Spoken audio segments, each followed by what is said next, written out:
Hello cuties. ఈరోజైతే నేను హైదరాబాద్కి అంటే అమ్మ దగ్గరికి ట్రావెల్ చేస్తున్నా.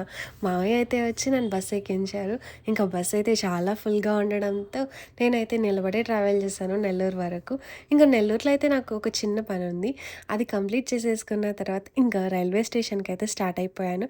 ట్రాఫిక్ అయితే చాలా ఫుల్గా ఉంది అండ్ నేనైతే ఒక హాఫ్ అన్ అవర్ ముందుగానే రైల్వే స్టేషన్కి రీచ్ అయిపోయాను. ఈరోజు క్లైమేట్ అయితే కొంచెం కూల్గా ఉండడంతో చాలా హ్యాపీగా అనిపించింది. అండ్ ఒక 15 మినిట్స్ లేట్‌తో మన ట్రైన్ అయితే వచ్చేసింది. ఇంకా ట్రైన్ ఎక్కేసి అలా రిలాక్స్ అయిపోయాను. అండ్ ఈరోజు బ్యాడ్ లక్ ఏంటంటే నా సీట్ అయితే డోర్ దగ్గర వచ్చింది. ఇంకా డిన్నర్ తినేసి అలా పైకెక్కి నిద్రపోయాను. ఆల్మోస్ట్ మార్నింగ్ 5:30 కల్లా రీచ్ అయిపోయాను హైదరాబాద్‌కి. ఇంకా రీచ్ అయిన తర్వాత వాన అయితే స్టార్ట్ అయింది.